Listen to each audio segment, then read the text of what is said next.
ez da bakarrik kantatzea da, kontatzea, sentitzen duzuna ateratzea eta bestei helaraztea. Denbora behar dugu gure buruei entzuteko eta elektrizitateak hori ematen du ere bai, ez? Azkenean pausu bat hartu zure buruarekin eta urteetan joz eta joz joan da bere lekua topatzen, abestiak berak bere lekua topatu du. Esperientzia askoz ere gehiago daukagu, konfiantza ere bai, gure buruengan konfiantza gehiago daukagu.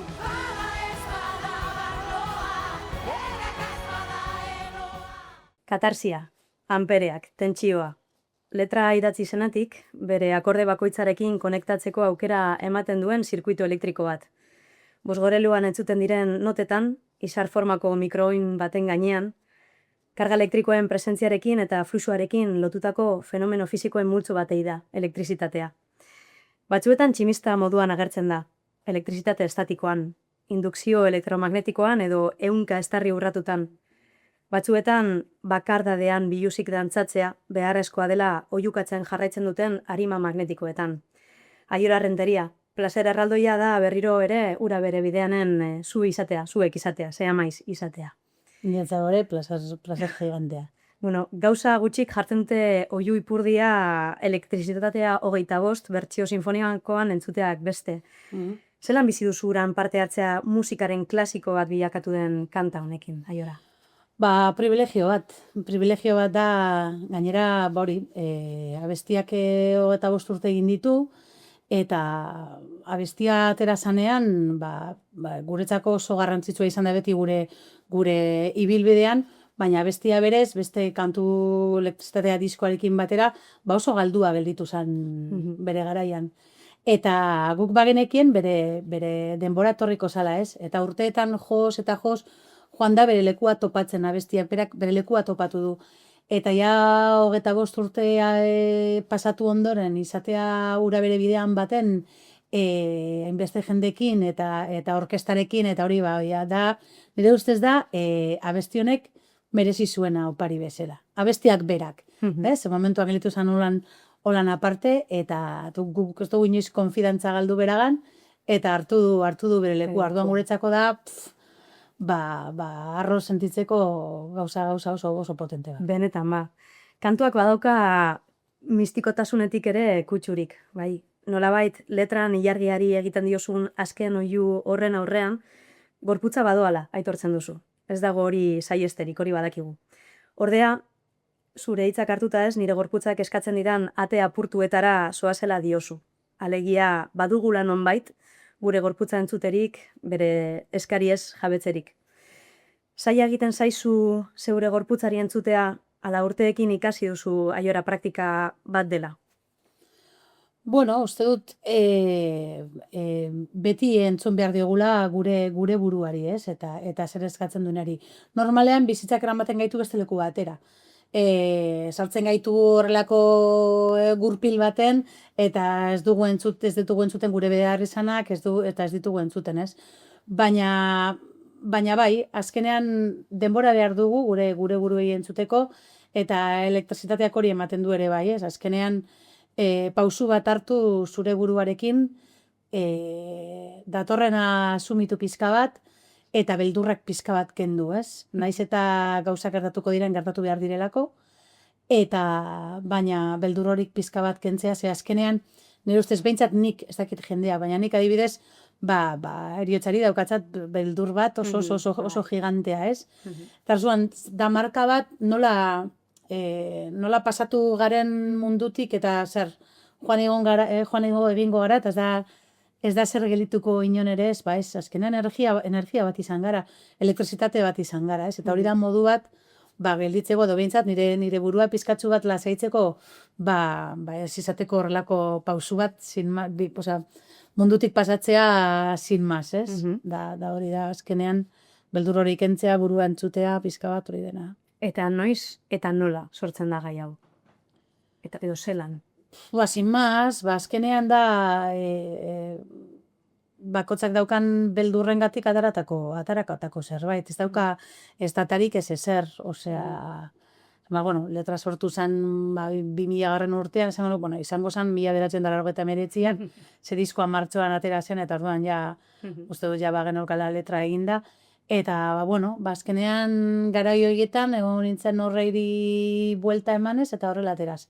Zure ahotsak intentsitate berezia dauka, aiora. Mikrofonoa bera ere behar ez duzula ematen du zuzeneko askotan. Izan ere, badirudi ez duzula besten, bizi egiten duzula hitza, bai? Zer da zuretzat ahots baten barneko elektrizitate hori? A ber, nik daukat ahotsa oso potentea daukat eta ateratzen ikasi dut urteekin eta daukadan guztia erabiltzen. Niretzako ahotsa erabiltzea eta horrela kantatzea da terapia pertsonal bat. Eta orduan azkenean nik letrak idatzi baditut eta zerbaiteri kantatzen badiot, eta normalean horre gauzak izaten dira, nik behintzat idazten dudana da, nire behar izanetara begira, pentsatu, kantatzen dudan bakoitzean azken baten hau, bai psikologikoki eta fizikoki, nirekin lanketa bat egiten, ez? Eta orduan ja ez da bakarrik kantatzea da, hor dauden gauza guztiak ateratzea, ez? Eta jendeari erakustea kantatzen. Orduan hori da terapia moduko bat, eta indarrez ateratzen dut, azkenean hori ja suposatzen dut naturak emandako zerbait dela eta gero ja urteekin landutakoa, baina bai, azkenean ez da bakarrik kantatzea da, kontatzea, sentitzen duzuna ateratzea eta bestei helaraztea, ez? Eszenatoki baten gainetik beti dago boterearen puntu bat, momentu batzuetan, eta batzuetan errez ikusten da sartu alzarela jendearen barruan, ez? Eta hori egiten saiatzen naiz. Oso, no. 25 urte joan dira elektrizitatea lehen aldiz kantatu zenuenetik. Zer eraldatu da ordutik zea maizen baitan eta zerk iraundu ukitu gabe, naiz eta denbora igaro? Bueno, gu laurak berdina gara, musikarekiko maitasun berdina daukagu, gure musikarako maitasun berdina eta gure arteko errespetu berdina. Hori mantendu egiten da, zer aldatu da? Esperientzia askoz ere gehiago daukagu, konfiantza ere bai, gure buruengan konfiantza gehiago daukagu, eta orain egiten dugu musikarekin gehiago disfrutatzeko gai gara. Eta bai arinago lortzen dugula nahi dugun lekura heltzen, ez? Lehen ibiltzen ginen bueltaka eta bueltaka. Eta gero ere, ja ez diogula ezer demostratu behar inorreri, ez? Hori da aldatuko zena, baina berez, bardintzu jarraitzen dugu eta jarrera ere nahiko bardintzua da. Ondo. Egia dena da, aiora, elektrizitatea 25 urtez entzun ahal izan dugunok, guretzat ereserkia txikitzat hartzen dugula letra, bai? Kantu sakratua nolabait. Izan ere, edozein egoera animiko edota pertsonalen aurrean sendagarri izan da, eta izaten jarraitzen du. Eta horren arira, foro txikiagoetan komentatu izan dugu, zein garrantzitsua den gazteentzat, bai? Baina ez bakarrik aientzat, abesti honen horrekin ogoltzeratzen duen batasun, babes eta saretze hori, ez? Kontziente alzarete, zea maizen, edozein kontzertutan zuei begira goin dateken gazte bati sentiarazten zabiltzaten horrekin? Hau da, ikusten dugunean, ez? Zindartsua den emakume ezberdinez osatutako arresi hori ikustaraztea, ez? Denak, gauari elektrizitatea garela oiukatuz. A ber, momenturen baten kontziente bai izango gara, baina nik uste dut erresponsibilitate guzti hori ezin dugula gainean eraman. Orduan gauzak naturalago egiten ditugu. Nahi dut esan, badakigu egiten ditugun gauzetan, azkenean jendeak erreferente bat ikusi alduela, zerbait sentitu alduela, eta gauzak elatu, eta bai, hori asumitzen duzu talde bezala, baina ezin dugu dena gure gain hartu. Uste dut motxila handiegia dela eramateko, ez? Uste dut guk egiten ditugula gauz, eta nik beti berdina esaten dut. Azkenean guk musika egin dugu beti gure behar izan batengatik. Ez dugu inoiz pentsatu, emakume bat naiz kantatuko dut, beste batzuentzako referente izateko. Ez, nik kantatu dut nire behar izan bezala, taldea sortu dugu gure behar izan bat bezala. Eta heltzen bagara referente bat izatera, oso ondo asko posten gara, baina ez dut uste hori izan behar danik ere jendearen pentsamendu. Azkenean referenteak nire ustez izan behar dira naturalak eta benetan hori gustoko dutenak, ez obligazio batetik datozenak. Oso ondo. Pentsamenduak joan egin zaizkit egunarekin batera, diozue kantan. Zer da zuretzat sortzaile izatearen pentsamenduen joate hori? Noiz usten diozu pentsamenduei joaten? Bueno, kostatzen zait, Bai. kontatzen, ni naiz pertsona bat beti, oso pertsona urduria naiz, eta beti ditut pentsamenduak bueltaka buruan. Orduan, ez da oso reala hori. Baina, bueno, beti saiatzen naiz, puntu batzuk izaten eta lasaitasuna bilatzen, baina uste dut, azkenean burua milaka doanean oso zaila dela geldiaraztea, ez? Eta pizka bat bururi lasaitzea. Gero bai, gero kreatiboki adibidez, nik berez idatzi egiten dut, diskoak ateratzen ditugunean, nik ez dut besterik idazten, osea, nik abestiak idazten ditut, orduan, hori bai gelditzen dudala, nahi dut, nik izan ditut milaka pentsamendu, baina ez ditut milaka letra idazteko. Niri tokatzen zaidanean, egin behar ditugunean abestiak, baina burua hasten da beste horretan, gehiago irakurtzen dut, gehiago fijatzen naiz jendeak esaten dituen gauzetaz, apuntatzen ditut gauzak, baina berez, bestela horretan, modu kreatibo horretan, burua ez dut izaten normalean. Bai, hori bai, baina milaka gauzetan. Oso ondo. Boltza baten gainean energia hutsa saretela inork ez du zalantzan jartzen. Nire arimarekin energia banaiz esaten duzue. Zer punturaino sentitzen duzu edo duzue, artista izatea arima biluzik ematea dela, boltza baten gainean? Azkenean eszenatoki baten gainean zaude orgoian, eta zaude zuzeneko bat egiten, orduan edozein egiten duzun, edozein faio, edozein gauza ikusi egiten da. Orduan hor guztiz biluzik zaude. Eta orduan zaude bota egiten zara, naiz eta kagada bat egin alduzun. Eta botatzen zara, ez? Orduan hori ez bada biluzik joatea, ez dakit zer izango denen. Azkenean da, egiten duzu dakizuna, alduzun bezala, eta asumitzen agian ez duzula ondo egingo, eta mundu guztiak ikusiko duela, ez? Eta horrek daukan arriskua hori da, baina azkenean magia ere bai, ez da? Magia ere sortzen da, ze azkenean konfiantza osoz botatzen zara, gertatzen dena gertatuta, ez? Abestiaran agertzen da ere, lurrarekin konektatzea, malkoa ernalketa bihurtzea. Zer harreman duzu edo duzue gaur egun zeuen zauriekin eta euren indarrarekin musika egiten jartzen zaretenean? Bueno, nik ez dut ikusten beste erarik gauzak kontatzeko. Dena pasatzen da gure filtrotik, kasu da nire filtrotik, ez? Nik bizitzen ditudan gauza guztiak, nik ditudan zauri guztiak, horrek dira saiatzen ditudak konpontzen edo kontatzen edo, ez? Azkenean naiz eta mundu guztiak bizi izan duen bizipen bat, nik nire filtrotik pasatzen dut eta kontatu egiten nik nola bizi izan dudan, ez? Orduan, azkenean dara pasatzen da gure zaurietatik. A ber, beste momentuetan ere, saiatzen gara gauza politetatik ere abiatzen, ez? Baina bai normalean beti zauritxo txikiak dira azkenean abestiak zabaltzen edo ateratzen dituztenak, ez? Bale. Bada espada banoa, egaka espada enoa, dinozue. Zer da zuretzat egaka joatea, kantatzen duzunean? Eta noiz sentitzen duzu ezin egaldatu zaudela, baina hala ere, joan behar duzula? Egan egitea da, esan dudana, eszenatoki baten jartzea eta botatzea ezertan pentsatu gabe. Gauzak planteatu gabe, gauzak egitera botatzera eta que sea lo que Dios quiera, bueno, Dios o lo que sea. Ez, orduan hori izango litzateke egan egitea, ez? Eta kontrara?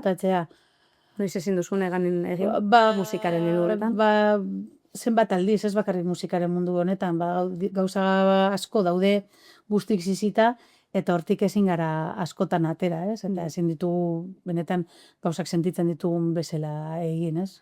Zein momentutan, ez dakit, ez datorkit burura, baina milaka momentutan uste dut, azkenean lotuta gaude lanarekin, lana behar dugu bizitzeko, ez dakit zer, orduan, momentu askotan ezin gara benetan zabaldu edo gauzak gurera ara egin, gaudelako sistema baten, eta nahiz eta askotan sistemaren barruan saiatzen gara zerbait ezberdina egiten edo zerbait ateratzen, beste batzutan ezin da.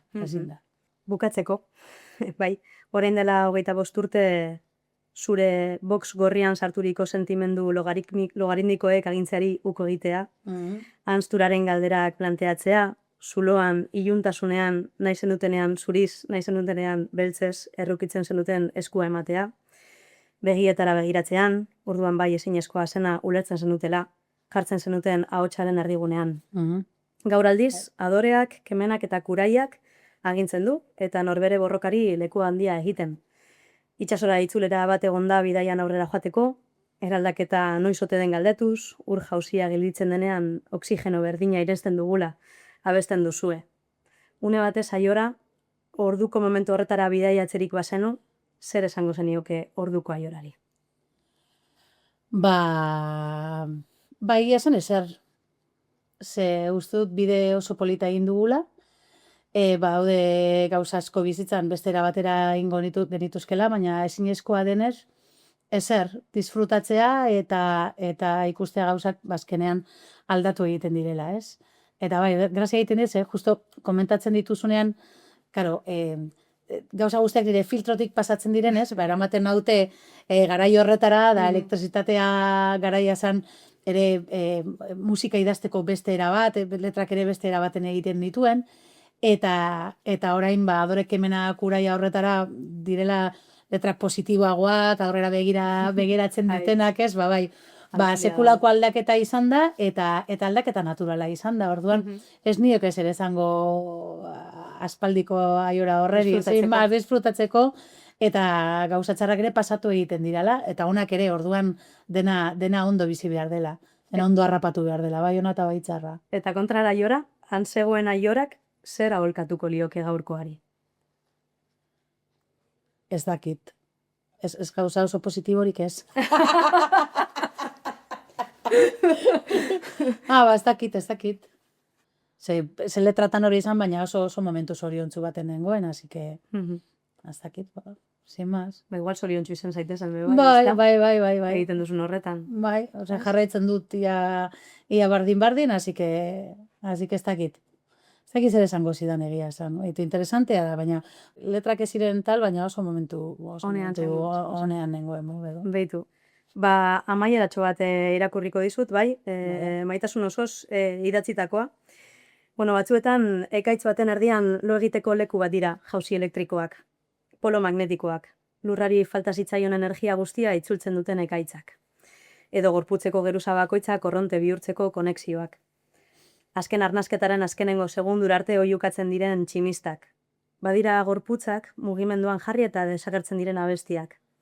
Eta badaude abesti batzuk, energia konserbatzeko legea bezala, ez direnak inoiz desagertzen. Eraldatu egiten dira, energia bezala, eta bizirauten dute. Eta orduan, vibrazio bat zarete. Airea dardar egiten uzten duen indar bat. Erresonantzia propio bat. Elektrizitatea sortzeko batzutan ez da kablerik behar. Arima batek gorputza zeharkatzea baizik. Eta ahots batek espazioan isiltasuna astintzea. Aiora, zea maiz, jarrai ezazue energia eraldatzen. Bitartean, oinutxik jarraituko dugu elektrizitateak zeharkatzen jarrai gaitzan. Eskerrik asko. Eskerrik asko zuri olako hitz politengatik.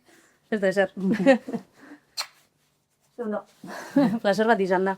Nirea, olako gauzakin, gozada bat. Eta hori bada azkenean sortzen duguna, pues fíjate, zelako lan hona egin dugun. Arro gotekoa. Eskerrik asko.